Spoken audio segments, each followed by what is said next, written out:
विनोद भी हमारे साथ बने हुए हैं। विनोद, जिस तरह से हम अलग अलग नगर पालिकाओं की हम यहाँ तस्वीरें देख रहे हैं, BJP is really doing very well.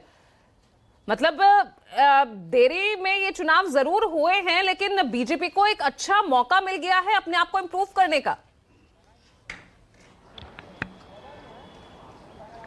जी, अच्छा मौका मिला इंप्रूव करने का। राज्य में भी उनकी सरकार है, केंद्र में भी उनकी सरकार है, और तो कहीं ना कहीं उसका भी फायदा जब विकास के कामों में होता है तो उसका असर महानगर पालिका के चुनाव में देखने को मिल रहा है। फिलहाल देखिए, महाराष्ट्र में अगर बात करें, खास करके मुंबई में महायुति आगे जरूर चल रही है, लेकिन बम्पर सीटों से आगे नहीं चल रही है।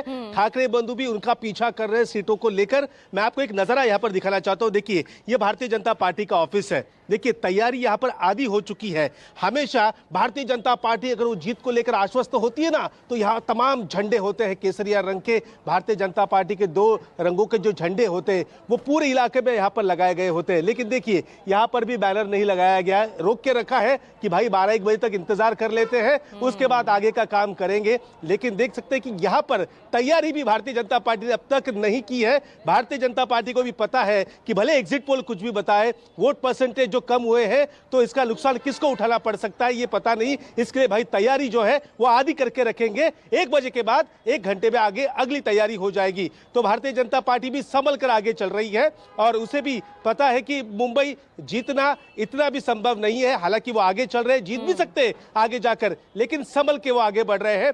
मैं पिंपरी चिंचवड़ की बात करना चाहता हूं। पिंपरी चिंचवड़ में कांटे की टक्कर वहां पर देखने को मिल रही है। भारतीय जनता पार्टी 12 सीटों पर आगे चल रही है, तो अजित पवार और शरद पवार ने एक साथ चुनाव लड़ा था, वो 11 सीटों पे आगे चल रहे हैं। पुणे की बात करें तो पुणे में 32 सीटों के साथ भारतीय जनता पार्टी आगे बढ़ चुकी है, और यहां पर अजित पवार की जो पार्टी है और शरद पवार की पार्टी, उनको मिलाकर सिर्फ 14 सीटें ही यहाँ पर अब तक रुझानों में मिली है। इसके आगे भी और भी सीटें यहाँ पर आना बाकी है। लेकिन ये चीजें साफ करती है कि पुणे में भारतीय जनता पार्टी ही वहाँ पर मेयर बिठाने की ताकत रखती है, और ये रुझानों में पता भी चल रहा है।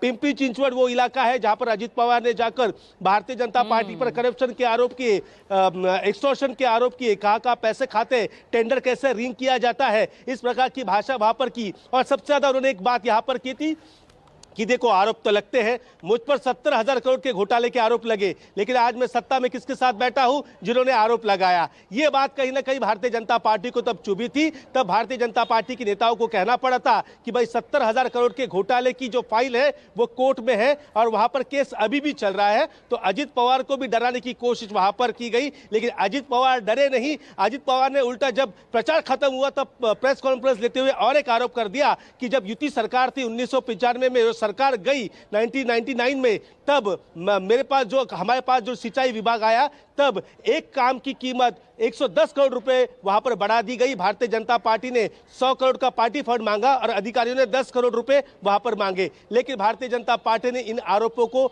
सिरे से खारिज कर दिया। इस तरीके की बात इस चुनाव में हुई थी। सत्ता में, राज्य में ये तीनों एक साथ होते हैं, लेकिन बहुत सारी जगहों पर लड़ रहे हैं। 29 में से 13 महानगर पालिका में एकनाथ शिंदे ये खुद के दम पर वहां पर चुनाव लड़ रहे हैं। फिर चाहे वो पुणे हो, फिर चाहे वो नासिक हो, और भी ऐसे कई अन्य इलाके हैं, वहां पर एकनाथ शिंदे अलग लड़ रहे हैं। उससे भी ज्यादा सीटों पर अलग महानगर पालिका में अजित पवार अलग लड़ रहे हैं। तो मुंबई की बात करें तो मुंबई की लड़ाई, लेकिन बीजेपी हर जगह अपना जो है वजूद वहां पर कायम करती नजर आ रही है। बढ़त बीजेपी को यहाँ फिलहाल जो आंकड़े सामने आ रहे हैं वहां मिलती हुई नजर आ रही है। नागपुर की आप देख लीजिए, नासिक की आप तस्वीर देख लीजिए, और बीएमसी का तो हम लगातार दिखा रहे हैं।